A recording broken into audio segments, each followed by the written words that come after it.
வயநாடு நிலச்சரிவில் கடும் பாதிப்பை சந்தித்துள்ள பூஞ்சரி மட்டம் பகுதியில் தனியார் சொகுசு விடுதி நிலச்சரிவில் புதைந்ததாகவும் அதில் தங்கியிருந்த உத்தரப்பிரதேச மாநிலத்தை சேர்ந்தவர்கள் சடலமாக மீட்கப்பட்டுள்ளதாக கூறப்படுகிறது.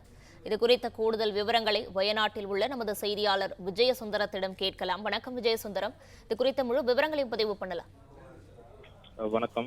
கேரள மாநிலம் வயநாடு மாவட்டம் முண்டக்கை சூரல்மலை பகுதியில் ஏற்பட்ட நிலச்சரிவுல சிக்கி பலி எண்ணிக்கை தற்போது 300 தாண்டிய நிலையில இன்று காலை முதலே 4வது நாளாக நிலச்சரிவில் சிக்கிய நபர்களை தேடும் பணியில ராணுவம், கேரளம், தமிழ்நாடு, கர்நாடக மாநிலத்தைச் சேர்ந்த பேரிடர் மீட்பு குழுவினர் மற்றும் தன்னார்வலர்கள் அடங்கிய 40 குழுக்களாக பிரிந்து தற்பொழுது நிலச்சரிவில் சிக்கிய நபர்களை தேடி வந்துட்டு இருக்காங்க. குறிப்பா பார்த்தோம்னா சூரல்மலை பகுதியில இருந்து முண்டக்கை ஜங்ஷன் வரக்கூடிய பகுதிக்கு நேற்று முன்தினம் இரவு முதலே விடிய விடிய சூரல்மலை பகுதியில் ராணுவத்தினர் தற்காலிகமாக பாலம் அமைத்து அங்கிருந்து முண்டக்கை பகுதிக்கு சென்று இந்த தேடுதல் பணியை தற்போது மேற்கொண்டு வந்துட்டு இருக்காங்க. தற்போது நாம் பார்க்கக்கூடிய காட்சிகள் முண்டக்கை பகுதியில் செயல்பட்டு வரும் பாடி என்று சொல்லக்கூடிய தனியார் தேயிலை தோட்ட குடியிருப்புகள் சுமார் 6 வீடுகளை உள்ளடக்கிய 12 லைன் வீடுகள் முழுவதுமாக இந்த நிலத்தில் சிக்கி தரைமட்டமான காட்சிகளை நாம் பார்த்து கொண்டிருக்கிறோம்.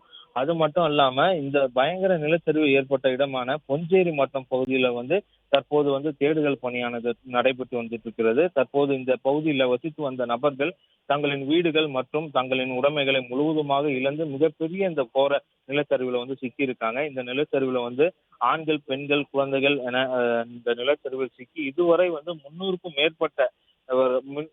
மேற்பட்டோரின் சடலங்கள் தான் தற்பொழுது வரை மீட்கப்பட்டுள்ளது. மேலும் தொடர்ந்து 4வது நாளாக இந்த மீட்பு பணியில் ராணுவம், 3 மாநில பேரிடர் மீட்பு குழுவினர், கடலோர காவல் படையினர், மோப்ப நாய்கள் உதவியுடன் அனைத்து துறை அதிகாரிகளும் தற்போது இந்த தேடும் பணியில ஈடுபட்டு வந்துட்டு இருக்காங்க.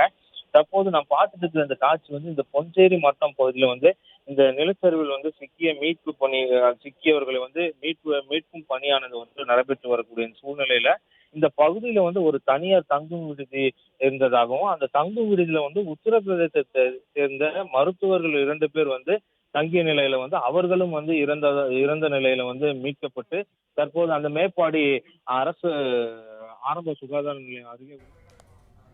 விரிவான விவரங்களுக்கு நன்றி விஜயசுந்தரம்.